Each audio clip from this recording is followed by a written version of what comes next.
boa tarde. Golpes pela internet. Como tem mais gente conectada devido ao distanciamento social, pandemia, criminosos aproveitam para enganar os usuários nas redes. Os golpes, eles aparecem disfarçados de promoções, boletos que estariam vencidos e compra e venda de produtos. Mas como denunciar esses tipos de golpes é o que você vai ver hoje no Jornal da Justiça, primeira edição. Tem mais? Vamos aos outros assuntos do dia.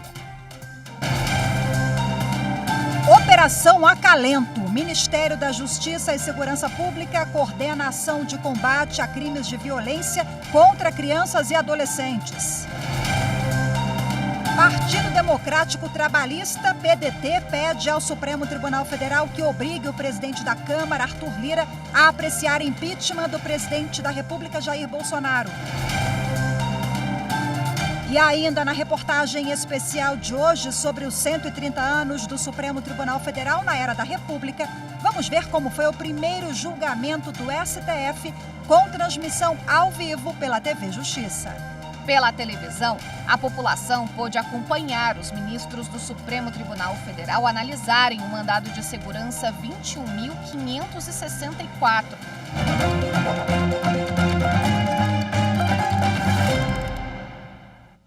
O Ministério da Justiça e Segurança Pública realiza hoje em todo o país uma mega operação de combate a crimes de violência contra crianças e adolescentes. A Operação Acalento ocorre em 1.047 municípios brasileiros. A Justiça autorizou o cumprimento de 354 mandados de prisão. Mais de 6.000 policiais e agentes estaduais de segurança pública participam da mobilização nacional. A violência contra crianças e adolescentes tem apresentado estatísticas alarmantes em todo o país. Só no primeiro semestre deste ano, o Brasil registrou mais de 50 mil denúncias de maus-tratos a menores de idade. Os dados são do Disque 100, do Ministério da Mulher, da Família e dos Direitos Humanos. Em 81% dos casos, as violações foram praticadas dentro da casa das vítimas. Segundo o levantamento, a mãe aparece como principal violadora, seguido pelo pai, padrasto ou madrasta e outros familiares. Metade dos relatos recebidos pelo Disque 100 foi por denúncias anônimas.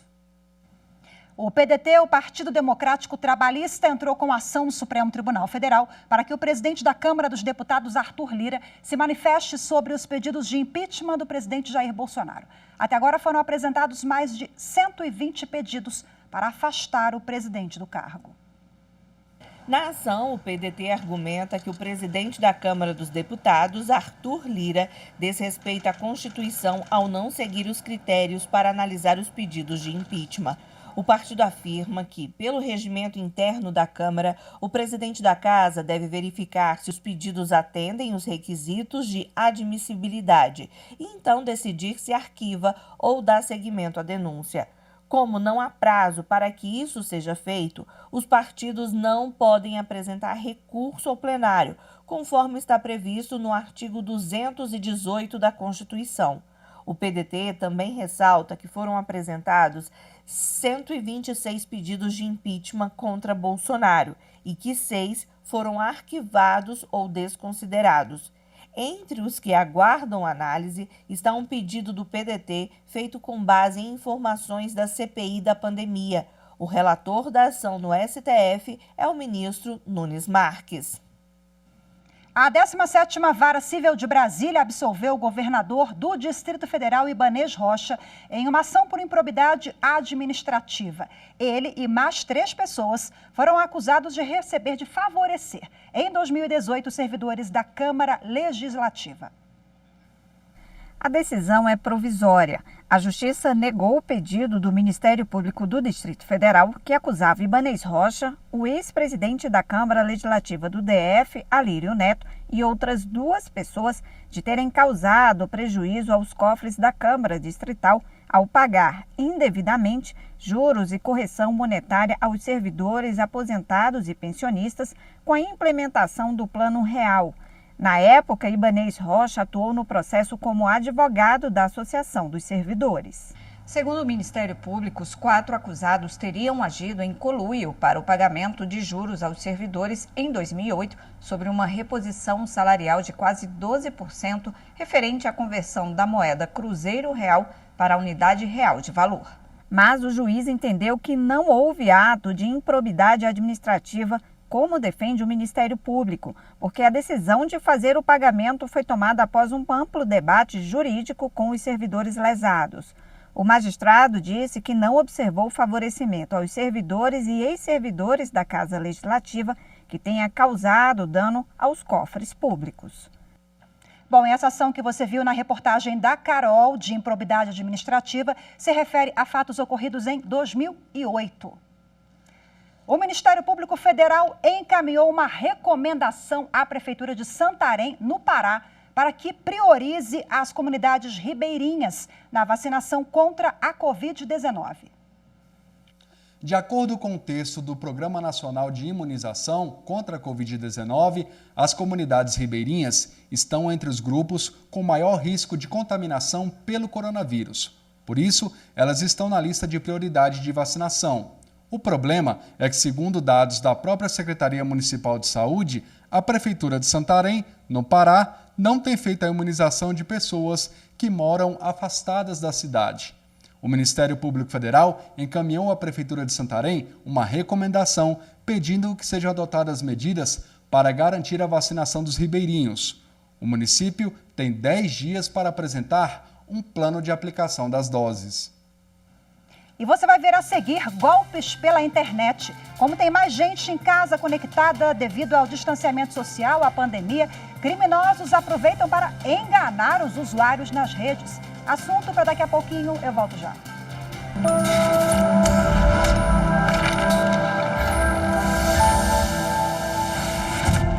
A Constituição de 1988 ela é um avanço significativo na história brasileira, porque nós viemos de uma ditadura e a Constituição ela trouxe uma nova ordem jurídica, uma ordem baseada no direito, uma ordem democrática. Aliás, toda democracia deve ser baseada no direito.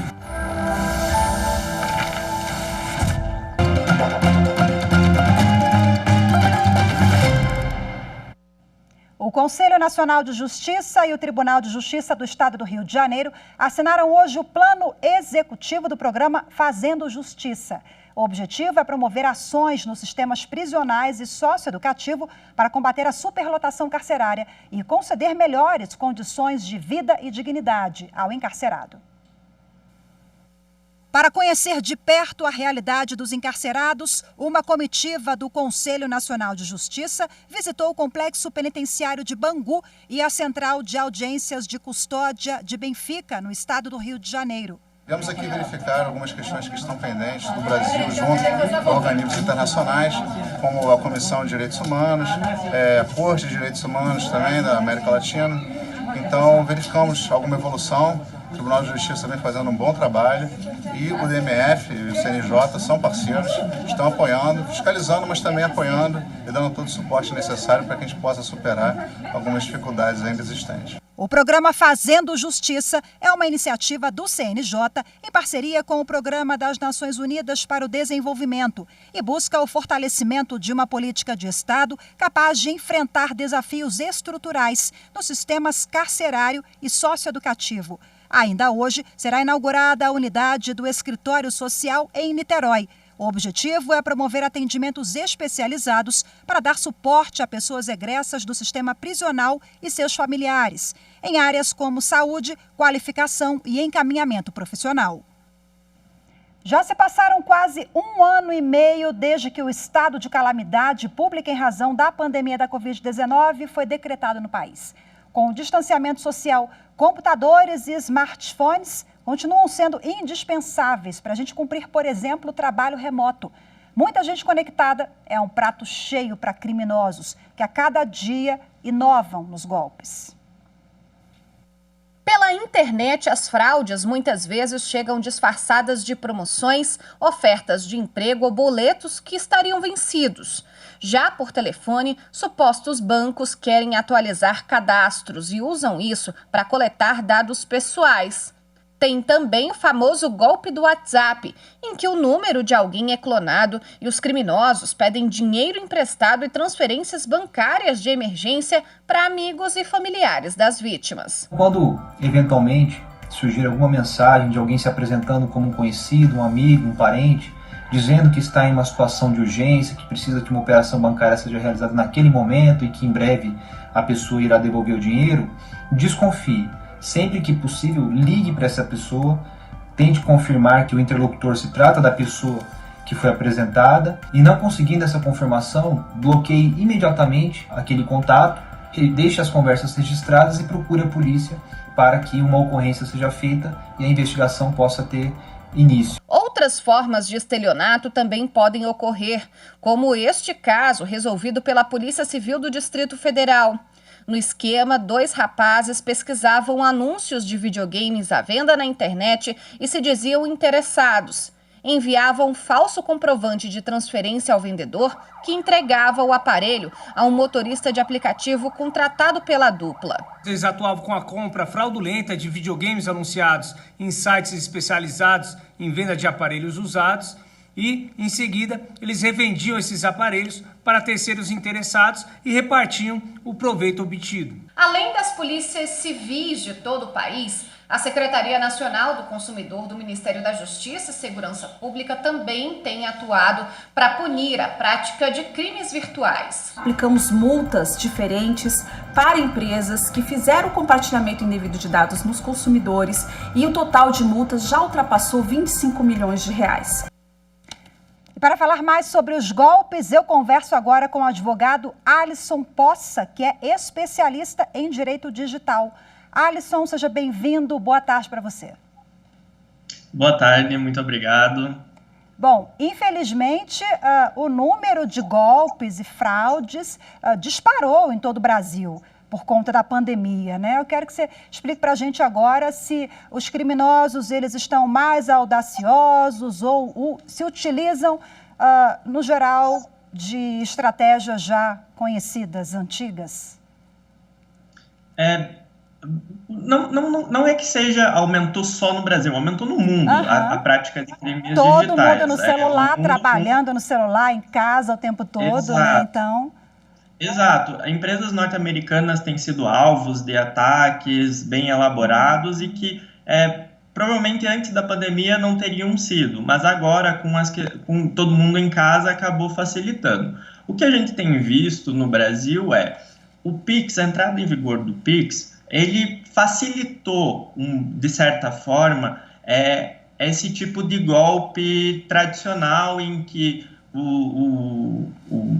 o malfeitor ele se utiliza da lábia, parecendo alguém da família, pedindo ajuda, ou então parece algo oficial de uma empresa, e ele pega e manda, agora ele só precisa mandar um e-mail para a pessoa fazer a transferência. O que antes precisava de dados completos como nome, CPF, etc., agora pode ser feito via um e-mail. Isso acaba facilitando, de certa forma, a ocorrência desses crimes. Mas é claro, como o Pix ele é operacionalizado pelo Banco Central, todo esse fluxo do dinheiro, da transferência monetária, desde o dinheiro partir da vítima para chegar no criminoso, esse fluxo consegue ser monitorado pelo Banco Central, que pode disponibilizar para os órgãos de investigação e poder chegar no criminoso. Então acaba sendo aí uma via de mão dupla.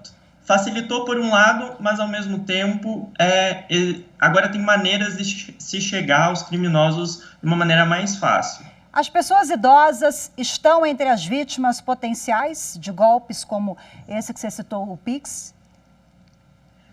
As pessoas idosas, elas normalmente são visadas por esses criminosos porque elas não têm muito conhecimento, a tradição de ficar mexendo no celular e conseguir identificar padrões. Elas não conseguem identificar muito bem o que são padrões de comunicação normal com seus familiares, enfim, e o que são o padrão de criminosos. Então, fica muito fácil para eles se passarem por alguém ou por alguma empresa, por algum serviço, e conseguir tirar algum tipo de dinheiro de pessoas idosas. Agora, a gente está falando muito do Pix, é um mecanismo fantástico, né, que foi inaugurado no Brasil no fim do ano passado pelo Banco Central, facilita muito no nosso dia a dia.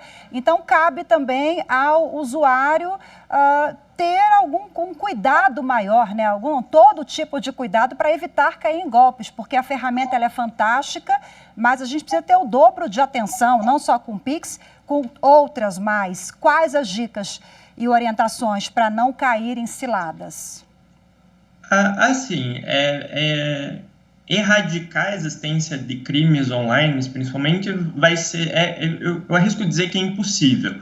Agora, vem da parte, o Estado, o aparelho estatal, é muito difícil transitar na internet para essas questões. Agora, cabe aos usuários se protegerem justamente tomando cuidado, identificando o que às vezes o número de celular está diferente do número da pessoa, então como o próprio vídeo ali falou, entrar em contato, ligar para a pessoa para entrar em contato e saber se ela realmente fez aquele pedido. No caso de e-mails ou mensagens de SMS falando, sua fatura está atrasada, aperte aqui para fazer o pagamento, fazer a transferência do Pix. Ver se realmente aquilo dali é verídico, porque hoje em dia os criminosos eles formulam e-mails que são exatamente iguais na cara a e-mails de empresas famosas como Netflix, ou então, Claro, Vivo, Oi, TIM. Eles fazem exatamente igual e mudam uma letrinha lá no endereço de e-mail. É difícil, à primeira vista, identificar que se trata um golpe, mas com a atenção redobrada é possível, sim. Então, muita questão do cuidado, tomar cuidado. E agora a gente tem a questão também do WhatsApp Pay. Hoje no Brasil é unanimidade a utilização do WhatsApp, e o WhatsApp vai ter uma ferramenta de fazer pagamentos pelo próprio WhatsApp, mais uma maneira de facilitar esses tipos de golpes. E não só golpes, perder o celular garantindo o acesso ao WhatsApp, garante acesso a uma possibilidade de ter um prejuízo financeiro. Então, utilizar senhas, identificação de duplo fator no aparelho e nos aplicativos é muito importante também. Dicas valiosas, porque tudo indica que vem aí, né, novos golpes devem surgir com essa ferramenta do WhatsApp, infelizmente. Bom, Alisson, muito obrigada pela sua participação. Voltamos a falar, então, mas espero que com boas notícias, que com o consumidor mais consciente, né? Agora a gente tem aí uma série também de leis, o direito, ele está bem conectado com essa questão, né, da penalidade e tal, LGPD. Enfim, muito obrigada pela sua participação. Até a próxima. Eu que agradeço. Tchau, tchau. E na reportagem especial de hoje sobre os 130 anos do Supremo Tribunal Federal na era da República, vamos ver como foi o primeiro julgamento do STF com transmissão ao vivo. Em instantes, eu volto já.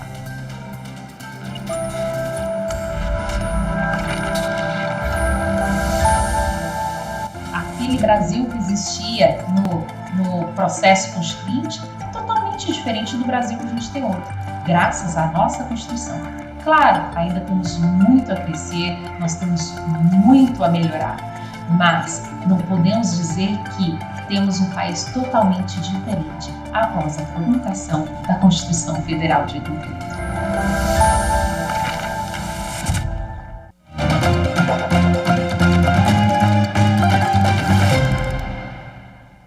A partir de hoje, você confere às sextas-feiras do mês de julho um breve comentário dos principais julgados do Supremo Tribunal Federal no primeiro semestre de 2021. Hoje, a consultora jurídica Karina Zucolotto fala sobre direito ao esquecimento, tributação sobre software, direito de resposta, entre outros destaques. Confira.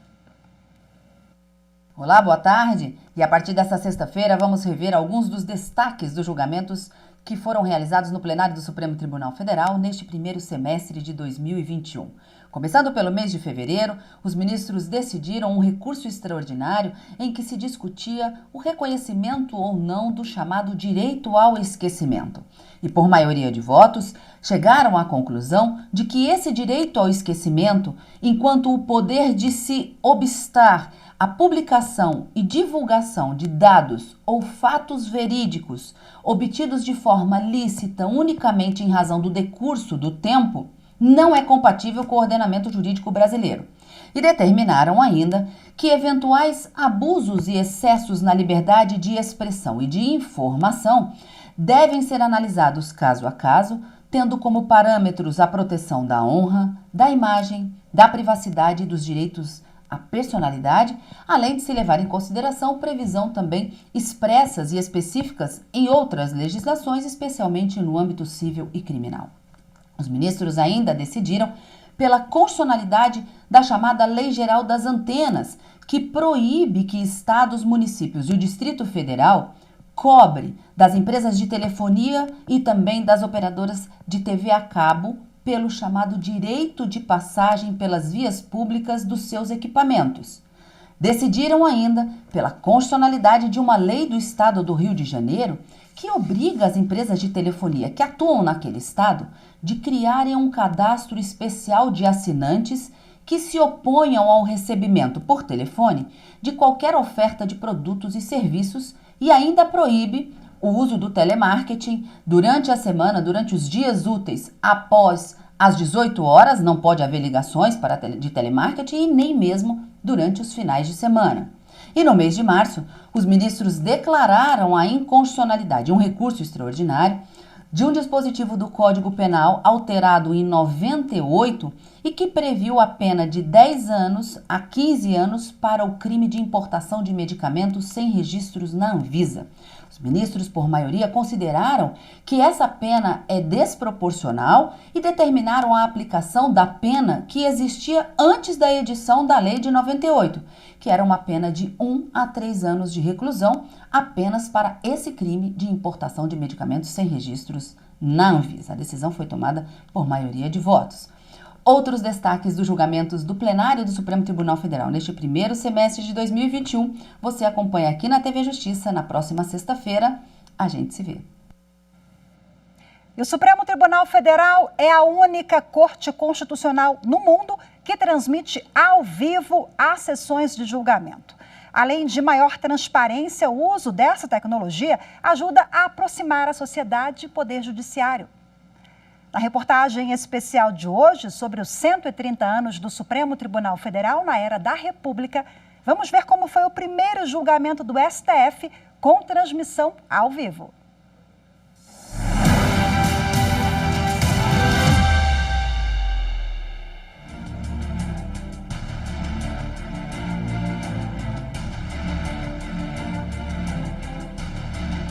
Dia 23 de setembro de 1992, o dia em que, pela primeira vez, uma sessão de julgamento do Supremo Tribunal Federal foi transmitida ao vivo pela televisão. O caso em questão era de intenso interesse dos brasileiros. O país vivia um momento histórico. Milhares de pessoas se mobilizavam nas ruas para pedir o impeachment do então presidente da República, Fernando Collor de Mello.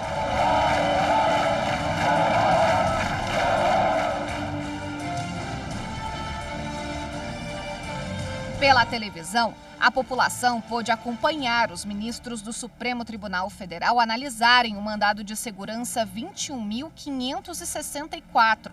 O pedido era do próprio Collor, que questionava atos da fase preliminar do processo de impeachment. O ministro Sidney Sanches era o presidente da corte. Houve um mandado de segurança impetrado pelo presidente Collor contra a Câmara dos Deputados, querendo que o voto fosse secreto e que o prazo de defesa fosse maior. O Supremo não foi corporativo para proteger o seu presidente. Julgou de acordo com a sua consciência. A defesa de Collor alegou que a Câmara dos Deputados não teria atuado conforme a legislação ao estabelecer procedimentos de admissibilidade da denúncia.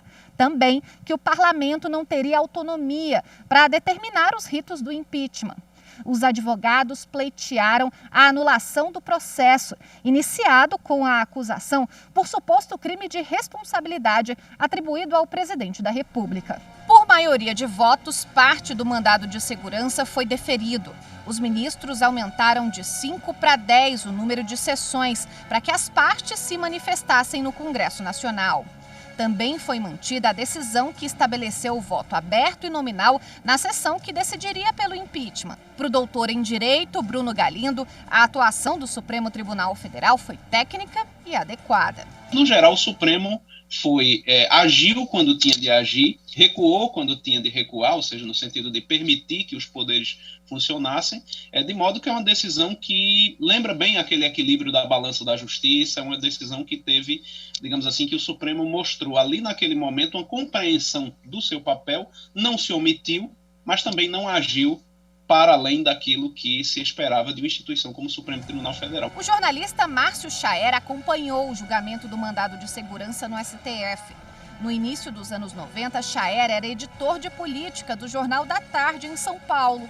O televisionamento da sessão plenária para ele foi decisivo por processo de aproximação da imprensa e, consequentemente, do cidadão com o poder judiciário. É a partir deste momento que os jornais começam a designar profissionais para cuidar especificamente de judiciário, especificamente do Supremo Tribunal Federal. O Supremo passa a ser mais cobrado, ele passa a ter que responder mais prontamente às demandas do país e tem que fazer isso com mais objetividade.